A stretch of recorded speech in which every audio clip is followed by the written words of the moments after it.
Good afternoon, everybody. I'm Dan Mann. I'm the CEO of the Louisville Regional Airport Authority. Thanks for being here today.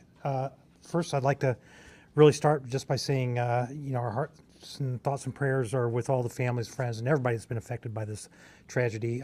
All the first responders that have been out spending a lot of hours last night, still going this morning. Really instrumental in us being able to open the airport. Special kudos to the traffic control and our folks at TSA who were here and available and getting this place ready to go. We are operational. We have one runway open. We do have some delays.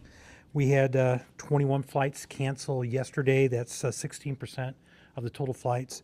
And then as of today, we've had 16 flights cancel, 12% of our total flights. We expect there'll probably be many delays and a few more cancellations until we get another runway open. But we are operational.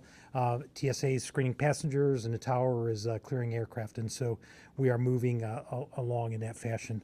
The last part I'd like to say is the NTSB has arrived. They're on the scene. I expect you will hear from them later today. We don't have an exact time, but they are out on the airfield, and I believe they will be in sometime this afternoon, and you'll hear more information on that. That's all I have for right now, Mayor. Thanks, Dan. Good afternoon, everyone. First, I want to speak directly to the families who are still waiting for information about their loved ones. I know there are simply no words that can undo what happened, that can provide true comfort at this moment with lack of information and pain that you're feeling. But please know that everyone in Louisville, myself, all levels of government across the state, the federal level, we are all here for you. We are here to support you, to provide you with the resources that you need. People are working right now to get you the information you're seeking as quick as we possibly can, and we will continue to stay with you. This is not something that will go away overnight. We know that your pain will continue for days, months, years ahead, and so we are here to support each and every one of you. I was there last night at the Family Reunification Center to try to provide some comfort to families who are looking for information, and we are continuing to work every day. Also, to the rest of our city, no one should have to deal with tragedy alone. Whether you're the family member of someone who is still missing or have been notified as a victim of this crash, whether you're part of the UPS family, whether you know people who are part of the UPS family, everyone in our city, I know, has been hurt by this tragedy. And so we have resources available directly for the victims and for others throughout the city to help. And that's where I wanted to start today. First, if you're still looking for information about a loved one, please go to 2911 Taylor Boulevard. That's the LMPD training facility. That is where we have members of the LMPD Victims Unit, where the Red Cross, 7 counties, and other resources are available for families of individuals who may have been victims of the crash. Beyond just the families, again, know this is an incredibly difficult time and trauma impacts everybody differently. There are resources available throughout the entire city to provide help to individuals who are struggling to process this tragedy. If you feel like you have an emergency, a mental health emergency, please dial 988. 988 is a national number that can get you a mental health professional and some assistance to deal with your grieving, with your pain, with whatever you are dealing with. If you have a non-emergency but you would like to still speak with a mental health counselor, please reach out to our Office of Violence Prevention that has trained mental health professionals waiting to assist you. That phone number is 574-6949. Additional beyond those resources, JCPS is out today. We know that there are families across our city that are struggling with hunger, with lack of food right now as a result of SNAP benefits being cut off, other issues in this challenging time. If you are in need of food today, if your kids are in need of food today because they are not in school, please reach out to Dare to Care at 966-3821. 966-3821. And also, as the governor just announced, we're not going to go over everything that the governor just provided in his briefing that he just made from Frankfurt. He is now headed towards Louisville to join Congressman McGarvey and me here shortly. We will not repeat everything, but I do want folks to know that we are working with Governor Beshear and his team on the relief fund for families of victims of this. We've had an outpouring of support already from local companies, local foundations, and individuals to ask what they can do to help. And so we're going to all partner on this together to support them. That's the Kentucky Team KY Emergency Relief Fund.ky.gov. There's going to be more information put online about that if you're interested in supporting the families of the victims. A few other items on public safety. As we mentioned this morning, the shelter-in-place radius has been reduced to a quarter mile, and we will continue to reduce that as soon as we're confident that it is safe. Can continue to try to shrink that throughout the day. Air monitoring continues to go on around the crash site and around the city, and all residential water service is safe to drink. Everyone's water is safe to drink unless you have been specifically reached out to by the Louisville Water Company giving you an advisory. You should feel comfortable that your water is safe to drink. LG&E is getting power back on to those non-affected areas outside of the crash site. Right now, last I heard, there were 135 customers still without power. Also want to talk about drones for a minute. Right now, there's a temporary flight restriction that's been put in place by the FAA surrounding the crash site. There's no reason for any drones from private individuals or other organizations to be flying right now. They could get in the way of our recovery operations. If you are flying a drone within this TFR area, we will find your drone and you run the risk of prosecution, of heavy federal fines. Please do not be that person that is getting in the way of our recovery efforts. Give our first responders, give the NTSB, give everyone the opportunity to deal with that site, and please don't use drones right now in that restricted airspace. Congressman McGarvey and I have been in touch since the first moments after this happened. I also want to thank Robin Taylor from Senator McConnell's office here. We've been in touch with Senator Paul's office, with Congressman Guthrie's office. In times like this, everybody puts partisan politics aside here in Kentucky, and we're all working closely together. Governor Beshear and his administration, my administration, and all of our federal delegation working together to bring whatever resources each of we can in partnership to get answers, to provide relief and resources, and to ensure that our city is safe and coming together to support those who are in need. Congressman McGarvey and I also just left a meeting with the NTSB, and I'm going to now turn it over to Congressman McGarvey to say a few words about that meeting and share a few things about next steps. Congressman McGarvey. Thank you, Mayor Greenberg.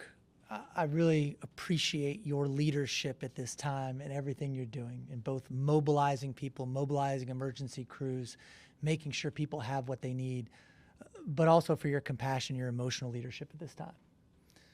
Reality is this rocked our community. Louisville looked apocalyptic last night.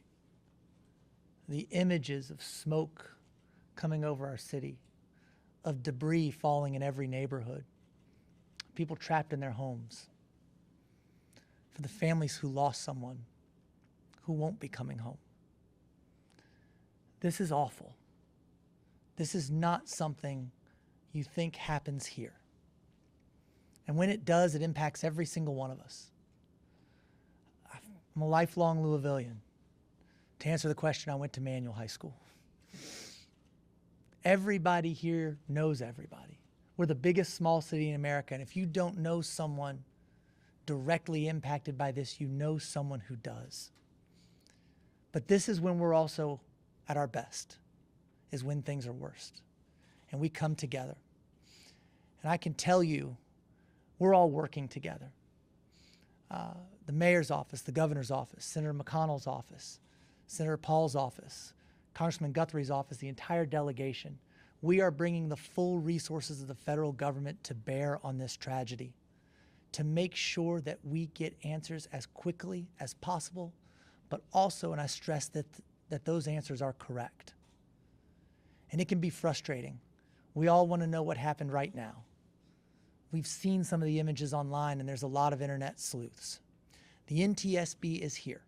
They have a full team. What does that look like? 28 people from the NTSB are here on the ground, plus the support network back in Washington, D.C. They are going to analyze absolutely every bit of what happened. We're talking about everything that is man-made, that is machine-made, that is environmental. The NTSB is going to go over with a fine-tooth comb. They are partnering with the Red Cross. They are not only investigating the crash, they are providing direct assistance and communication with victims' families. We are thrilled that they are here. It's going to take a little while, but we will work with them, with everybody involved, to make sure that we know what happens in this instance. There's so many stories of loss. There are also so many stories of bravery.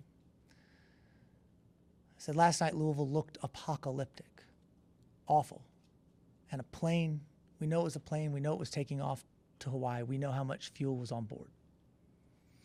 And when it crashed and that fuel spread everywhere, I had someone tell me it looked like it was raining oil in Louisville. But the Oklahoma Fire Department, it's their jurisdiction. And Chief Little, you and your firefighters did not hesitate. You put your gear on, you got in those trucks, and you raced head first into a truly apocalyptic scene without regard to your own safety or well-being, to do what you do best, to protect our community. Every single one of your firefighters was out last night with the hundreds of others from not just across our county, but across our state. We are extremely grateful for your bravery. We're extremely grateful for your training. It was just 2 weeks ago that we were training for something unfortunately like this. We're grateful for what you do. We're grateful for how you do it. And I want to invite Chief Little from Oklahoma to come up and say a few words.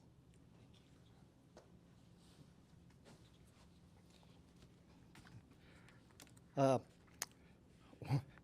like to say good afternoon to everyone, give you a brief statement and update about our situation. Last night, about 5 o'clock, shortly thereafter, we were dispatched on a explosion. Shortly thereafter, we were informed that it was a plane crash. And as the governor pointed out, just about 2 weeks ago, we did train with Louisville Fire, along with the Airport Authority. This is something that we do annually. You hope that you never have to do this, but unfortunately it happened. So last night we had roughly 38 companies on scene. We had multiple agencies from across the state. We had, and please forgive me, those agencies if I do not name you, but Bardstown, Bullitt County, Lexington, all responded here. We worked with MetroSafe, Louisville Metro EMS, Louisville PD, and all the county fire departments across our county here. They were all represented. So we had roughly 30 ambulances here last night, and today we've downscaled tremendously. We currently have 4 engines, 4 trucks, 2 ambulances on scene. We have roughly 30 to 40 firefighters that are on scene. We have a SARS team. It's a search and rescue team that is represented by all the county departments, along with Louisville Fire, and there's approximately 40 members here doing search and rescue through the debris zone. So let's see. So we are currently working with NTSB. We have some hot spots that are out there that we're trying to, some of them we're going to let burn. They're so insignificant right now, but as they flare up, we will extinguish them. One of the issues that we are currently having is the size of the debris zone and actually getting our apparatus there. So, yeah. Okay. I'll turn it back over to the mayor. Just a couple. Thank you very much, Chief. A couple final comments, and then we'll open it up to questions from members of the media. First, we'll continue to stay at this 24/7 as long as necessary. All of us are working on this as well as our respective teams that are out there. I think my last call with the governor last night was around midnight. First one at 5:45 this morning, and our teams are just going above and beyond. And so, just want to say thankful to every one of the first responders, Chief Little. Thanks to you and the entire team. So we will continue to keep you all updated with additional information as we know it. But for right now, that's the information that we have. As Congressman McGarvey said, I think it was Congressman McGarvey said that NTSB, we hope, will have a briefing later this afternoon. We'll be providing some more briefing after the governor arrives in a few hours when we have even more information. Then the final thing I wanted to mention was, I know there's a lot of questions about who are the victims that have tragically perished in this crash. The coroner, the Jefferson County coroner has been at the scene, is back at the scene today. They are the ones that confirm the identities of the victims and are the ones that provide that information. And as soon as we have that, we will amplify the information that the coroners are able to provide as soon as they make these identifications. And with that, we will open it up to questions from members of the media. Can the chief tell us how long the search and recovery part of this incident will go on for? How long are you going to stay out there looking for victims? If you could repeat the question. Okay. Repeat the question for me, please. For me? Repeat it so Okay. we can hear it, not yet. So how long will we be out there? We'll be out there. We're planning to be there for at least a week or longer. We'll be out there as long as the NTSB needs us to be there. We are prepared for this. So I don't know how many victims we're actually looking for. That's one of the issues. And the debris zone is so large. So trying to get people back there. And with the debris zone, some of that debris is going to have to be moved and searched underneath. So it will take us quite a while. What is the size of the debris zone? I don't have a footage or a square mileage, but so Fern Valley Road, probably about 50 yards past Melton. I don't know if you know how long or how far that is. So, but it's a very large debris zone. Can you give us any other details about that debris zone? As far as that debris zone, there were a petroleum recycle business that was there that created some issues for us. The oil that was stored there came across the roadways, got into the waterways. LMSD's on scene taking care of that. The other businesses, there were some businesses where you could go and pull apart from scrap vehicles. So large semis that are in there and multiple vehicles. So a lot of scrap metal as well. So. Do you know how an approximate number of people who are still unaccounted for? I do not. I do not. We have not. There are more than the number of victims that we have confirmed that have families looking for information about them. The city, Hold on 1 second. 1 second. is the city, NTSB, anyone going to share any images of that crash site since people can't drone and crews are being kept pretty far back? For right now, we're going to defer to the NTSB on that and let them get through their initial assessment. And so you can ask them that this afternoon. Also, just one more thing about the water company is going to be putting up some more information about what I said earlier on their website. momentarily here. And I do, as Congressman McGarvey was pointing out, all of these great collaborations and all the offices. I also want to recognize James Victory from Congressman Guthrie's office is here with us as well. Thank you for joining us, and thank you for the Congressman's support of all of this effort. Chief, could you describe for us the wreckage of the plane itself, what sort of shape it's in, and what have you observed? For the fuselage, we've not seen much of it, to tell you the truth. There's wreckage that starts from almost Fern Valley Road and does go all the way down past Melton. So there are landing gear that's out there. You would not see a whole fuselage. With the intense fire that was there, most of things are gone. So including some of the vehicles, the semis, and the plane. The governor had many words of praise for your actions last night and your quick response. And in his words, I think he said things could have been much worse. What else could have happened here without your quick response? Right here, we're so lucky, to be honest with you. This is not a residential area.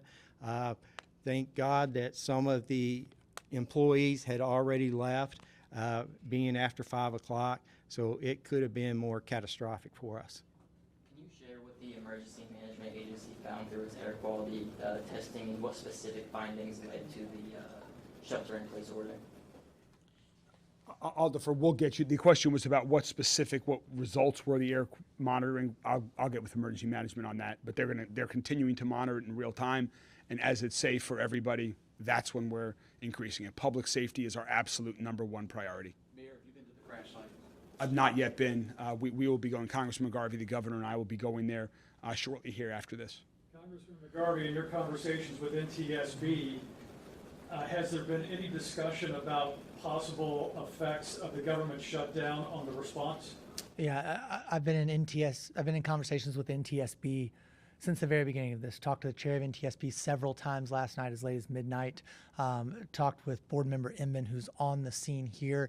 He's a true pro, and I should say this, he's also a Kentuckian, which I think makes this very special. They are taking this very seriously.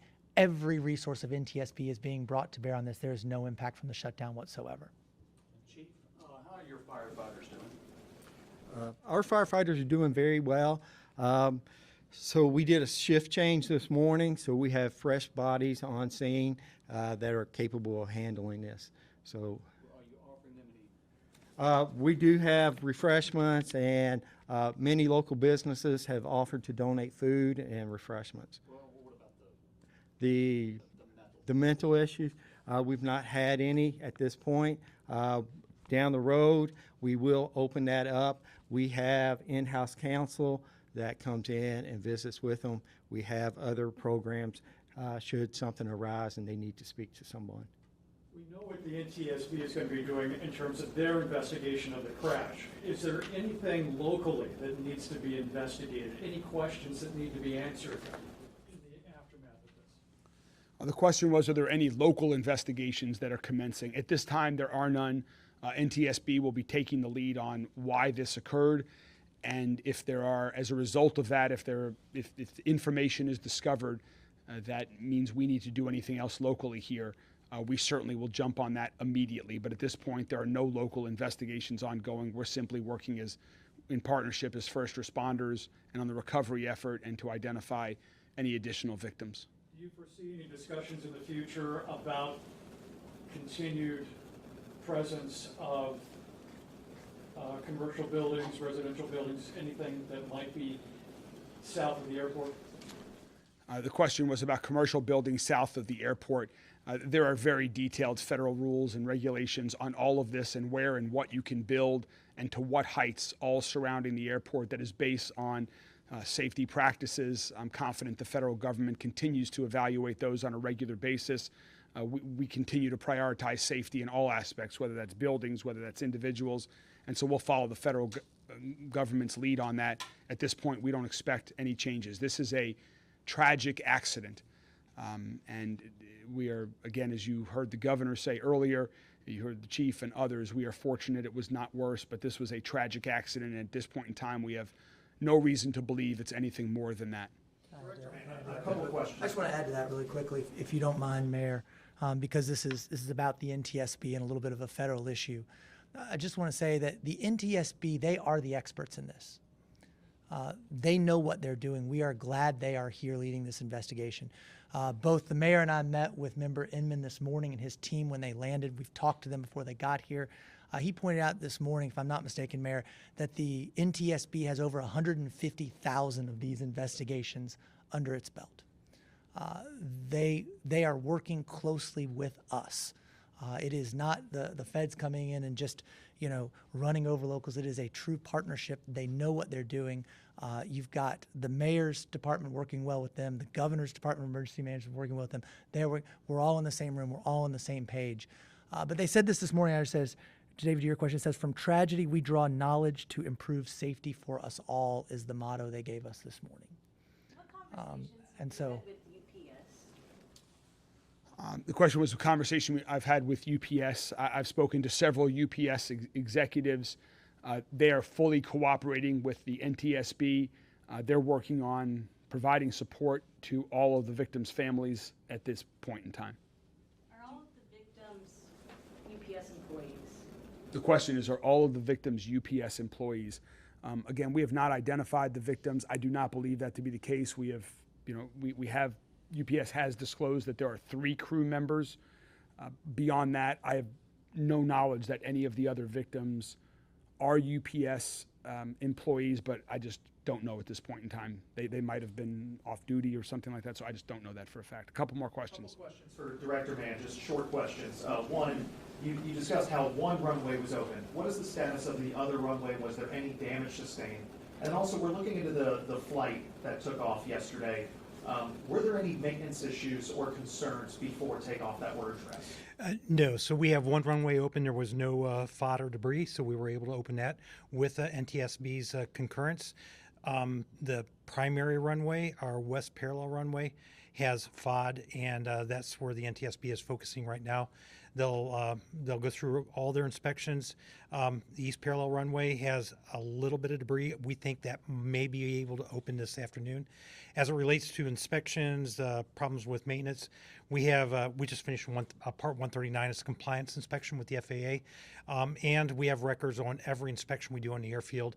I think within an hour prior to that flight, our ops team had been out there and done an inspection, and everything was fine. So from a maintenance perspective, it looks good. As it relates to damage to the airfield, there's debris. There's some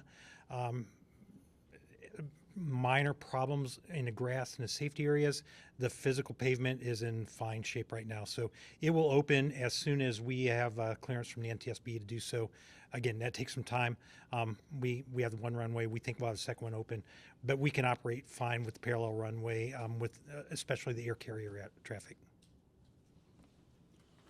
All right, we will provide an update on when our next briefing is later this afternoon, and we thank you all very much. We'll continue to keep the entire community updated as soon as we have additional new information. Thank you all very much, and God bless everyone here in Louisville and around the region. These are tough times. We will get through it together. Thank you.